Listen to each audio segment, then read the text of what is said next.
Cheers. The tiger thing.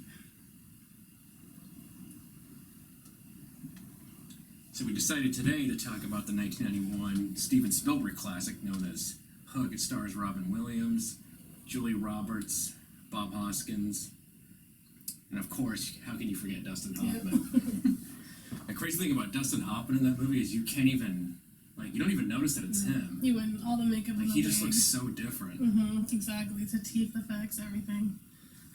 Yeah, the cool thing about his part in that movie is, like, you know, the part where it starts off like where they're flying Pan Am in the beginning when they're going to London, and it says like, "This is your captain speaking." That's actually him. I actually read some trivia about that. I was like, I didn't notice that. Yeah, that's pretty cool. It's kind of a nice little hidden subtle thing that I never Exactly. I love that.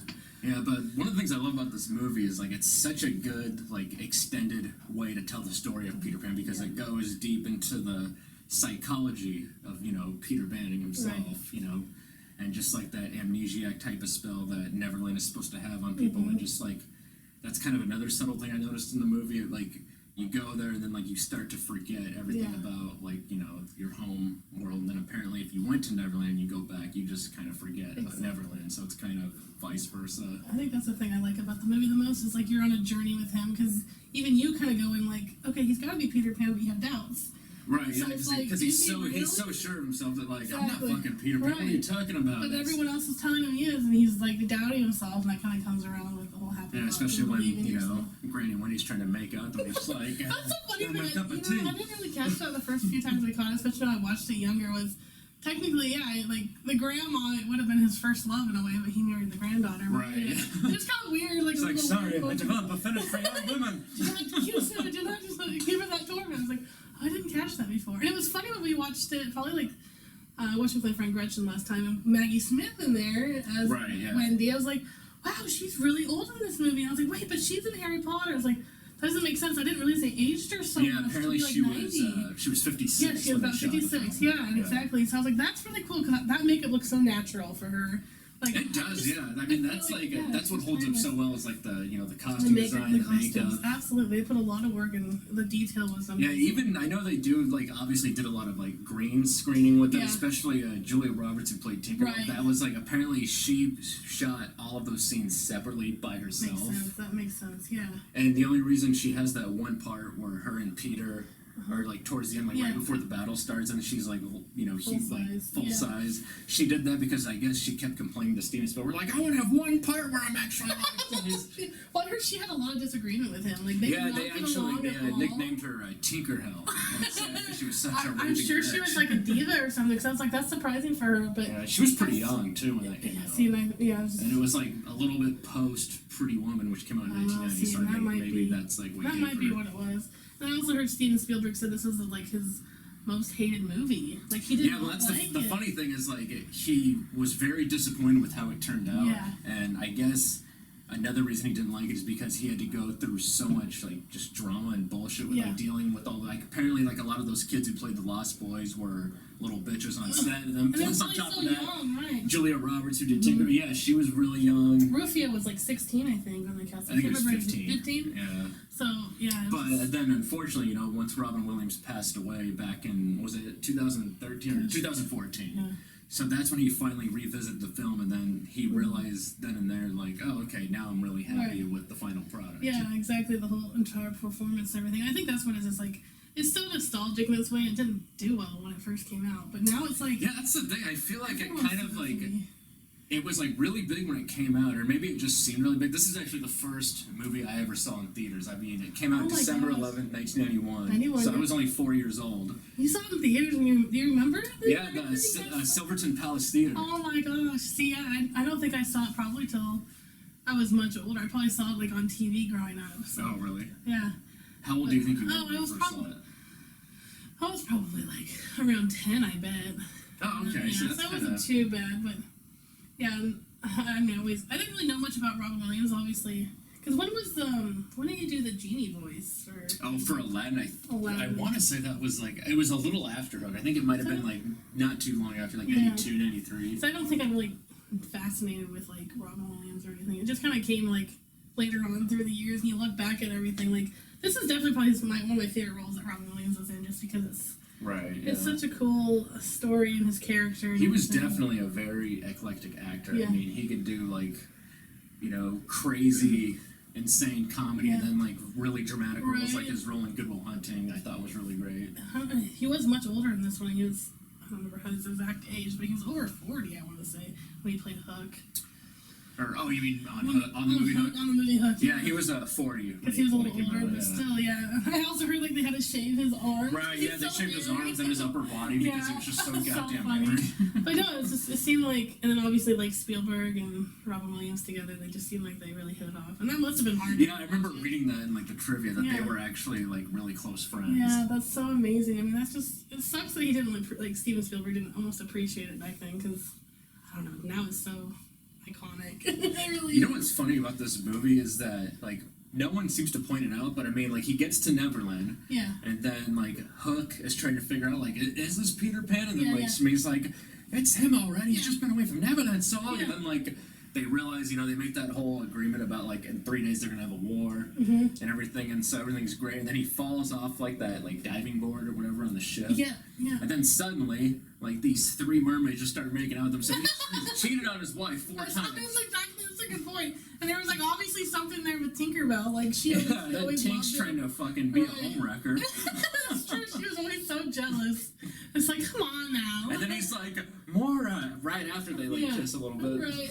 Exactly. So he was crushing that movie. I think it's because he was wearing that vest. That outfit in the movie was just like, oh my god, he's wearing a suit. Seduction. I remember when I rewatched the mermaid scene because it's like, it was just like, oh, mermaids. But if you look at the green-haired one, you can see that her feet are actually out of the fan. I guess it didn't fit her way.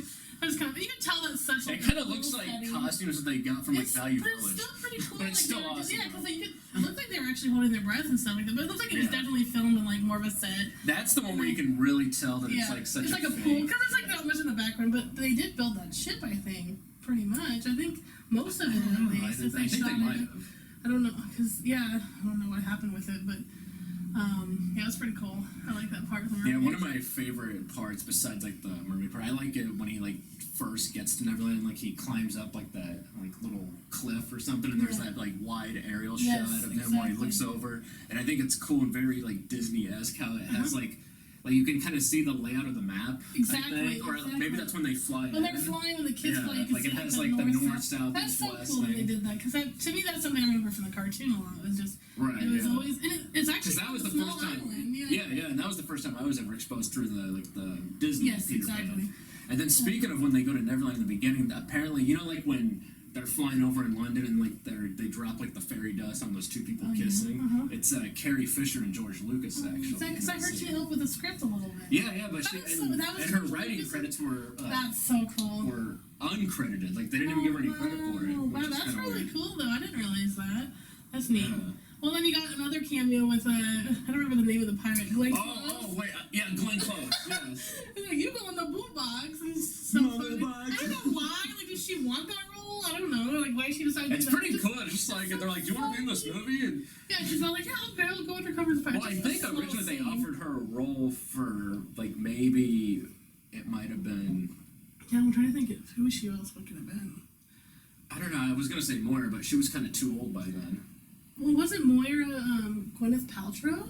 Oh no, Gwyneth Paltrow. That was like her second movie where she played young Wendy. Yeah, teenage Wendy, and like that ending. Yep, you're right. That was shot. Yeah. Well, I heard that David Bowie almost got cast as Hook. I'm so glad he did. I mean, nothing against David Bowie. I think David Bowie is a phenomenal singer musician. You know, God bless his soul. But I think Dustin Hoffman, no one could have done better. He did such a great job. He definitely carried that movie and everything. And it was funny, I don't know, his character's kind of a little, like, not feminine. It kind of reminded me a little bit almost Speaking of it, it's funny that you say feminine because I was reading, apparently there was, like, an interview with Dustin Hoffman in Playboy magazine. Oh, that's funny. I don't remember which year it was, but he was saying that, like, him and Bob Hoskins, who did Smee, was, like, they were, like, you know, reading their lines to each other, and, like, they just came to realize, like, what the fuck? Like, are Smee and Hook, are they gay? Well, that's like there's a scene right here, too. Like, it's rated PG, but I didn't catch, like, the suicide It's part. rated PG, but there's definitely some, like, adult,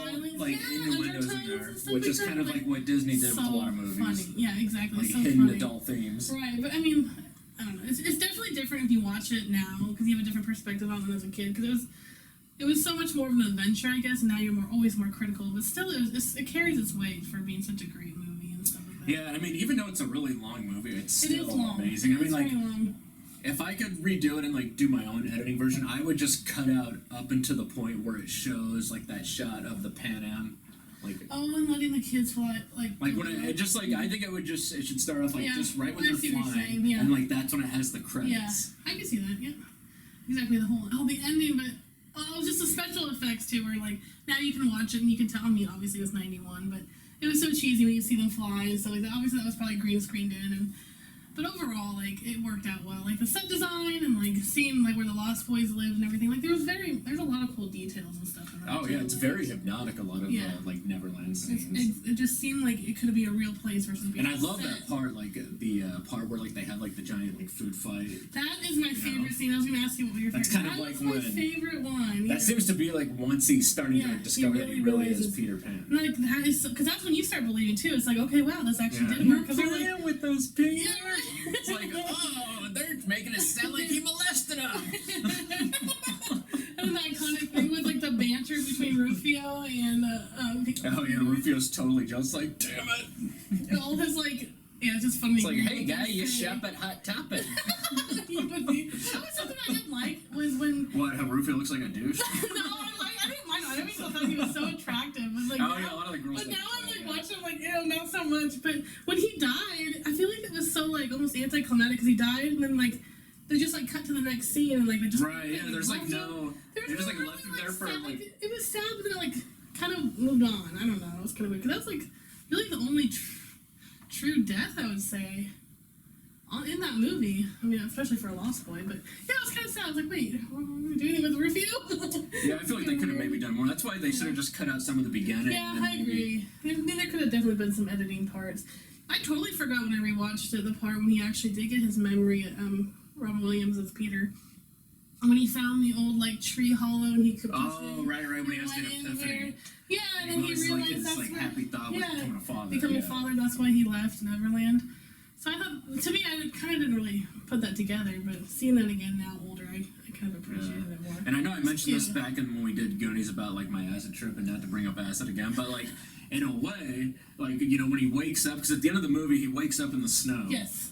And then there's Yes, like, the and then there's statue. Smee there like sweeping those Yeah, bottles. see? And so it just seems like he's like, what the fuck? Was I just tripping it the could whole be time? You could question as a theory, like it probably was all his mind. Then he sees Tinkerbell, but then really he sees the sun. So it's Oh, I love that part where she's Yeah. like, that place between yes, like sleep and awake. Yeah, that's where where you'll always that's be, where Peter my Pan. love for you always And is. it's funny if Something he's like, that. go home, it's Sunday. It's so funny. But no, it's funny. I didn't realize that was Smee sweeping. So it's like you do kind of question. You're like, did he just not get himself? Yeah, he's like, knocked what out? the fuck? He's like, did I just eat the best edibles known to man? Note to self, never eat the entire container. I mean, obviously it was good in the end. How you see his. A lot of girls said that like Rufio was attractive, but who I never realized was really hot watching that movie as an adult was his wife Moira. I think she's pretty hot. Yeah, who was it that played that? She's like, I thought she was like a gosh, I British lady. can't remember her name, but yeah, she's a pretty. British actress, and I thought it was funny because I was listening to She'll this look it to a recent interview of her and Charlie Korsmo, who did Jack like a couple months ago, and she was saying that when she went in for the audition, she was really hungover. So Oh no! I thought that was kind of funny. So That's she was so like, I went in, I was very funny. hungover, and she didn't think she was gonna get the part because of that, because she felt like her Oh, rhythm was off. Oh, that's a good thing she did. Yeah. I mean, I think everything was really well casted for sure. It worked out well, and I think it's funny because I read on a trivia that they almost thought about trying to make it a musical, which I'm so would glad have they been did. horrible. But there's still there's a couple Yeah, songs, because but apparently it was it works. it was John Williams and Leslie Bracouche. It was like a famous lyricist, and so the only song that ended up making it into it was the "You're Not Alone," like the Maggie ends up singing. It's a good song. It's that actually was really cute. good. I totally forgot about that. Did she actually sing that? I wonder. Yeah. Oh, that was cute. That's actually her only on-screen credit. She really, To and I this looked day. her up. She really hasn't been anything else. Yeah, she, no, it's crazy. She was really good. Yeah, Like a phenomenal real kid actress. actor. She reminded me of somebody else, but I was like, oh, that's interesting. But yeah, there's a lot to it. I totally forgot about the baseball scene too. Like, Well, it's just weird because like that part was kind of cut out. But what's weird about that part to me is like it's a baseball game, Yeah. but it's supposed to be like Christmas season. Like they did not have Little League during Christmas. yeah, that's so funny. Because I used to play think it was baseball. honest- I as a mean, it was kid. just okay. So They do it in the spring. That's so true. true. So it's I like, mean, in the end, get your facts straight, dude. he just wanted, like, obviously to get Jack to become his son. Right, I think it was just kind of That's building all up, it you know, was. Jack getting disappointed by Father of the Year. What is that? Go home, Jack. Run home, Jack, or whatever. Run home, Jack. Jack's mom's hot. Jack's mom's hot. So funny. Your mom is not. But I think one of the greatest things about the story of Peter Pan in general is I remember reading the prologue when I was trying to reread the book about like 5 or 6 years ago. I made it to page 1. No, I'm just kidding. But I remember reading the prologue, and essentially it's the story is kind of like just a metaphor for the inner child and how a lot of people just end up losing it and how it's not good to lose it because then you just lose that spark of joy. And that's so true. That's the easiest way to summon it, and that's why you have like spin-offs with like Finding Neverland with Johnny Depp and stuff. But right, yeah, I love that. I mean, there's a lot of good ones. Unlike musicals, which always flopped, but I think this was a really good, true, like very underrated Steven Spielberg film. I agree. For sure. I agree. And it only has a 6.8 on InternetMovieDatabase.com. But you know what? Here's how much of a psycho I am. About 5 or 6 years ago, it had a 6.4, so it's going up. Oh, making a comeback. It's nostalgia. It's like that's one of those movies that everyone likes, and it's, everyone will hold dear to that one for Steven Spielberg. So yeah. But yeah, no, I love it. It's a good one. It's always a good one to revisit stuff. Yeah, and honestly, if you've never seen Hook, I personally recommend just eating 2 indica edibles, just 2. Wait 2 hours, pour a good glass of wine, or maybe a double Buffalo Trace on the rocks as it settles in. And enjoy your trip. And I swear to God, it's amazing. And then you'll be fine. Yeah, I think actually the last time I ever watched it all the way through, I remember Anthony and I went out. This was like 8 years ago. Man. And like I don't know, we got back from the bar and we just like smoked a bunch of weed and just like sat on the couch and we were just like, oh yeah, let's watch a little bit of it. And we ended up just watching the whole thing and it was great. It was just so much fun. Yeah. I mean, we weren't like watching it, seriously. We were just like kind of like half watching it, but just kind of like doing commentary. Well, the scenery and the imagery, that kind of keeps your attention. And the music and the score. I know, really it's such a visually striking movie. It is very good. It is. And like it just seemed it seemed like a real adventure you're going on. I think that's why I liked it so much. I think it's random too that Phil Collins makes a cameo as like the inspector, like the cop. Oh, I didn't realize that. That's especially when Toodles is like, I've forgotten how to fly. And it's like, this guy has been arrested for like a month. But Phil Collins responds just like, well, one does. Just like, I only got 30 minutes left on my shift and I want to get the fuck out of here. I just love the end when the Toodles, right? He has the line with the, oh my gosh, that's so stupid. It's so funny. It's like he's up on the tower and this the credits roll. It's just so silly. That's just when he like his ass had kicked in again. I mean, like if they ever showed this again in theaters, like a revisit it in theaters. I think they should because the 30-year anniversary is going to be next December. That would be amazing. That's true. Especially, I mean, just for me, I would prefer to see it in 3D, but either way, it'd still be cool to just see it. It would be neat to revisit and stuff, but yeah. No, it's a great movie. Like always. We find good movies. Oh yeah, nothing but the best. I love it. Anyways, if you like what you see, hit the like button, subscribe, and for the love of God, watch all our movies over and over and over again until you want to brutally murder both of us. Or don't. In other words, Trump 2020, Kanye West 69, COVID, diarrhea.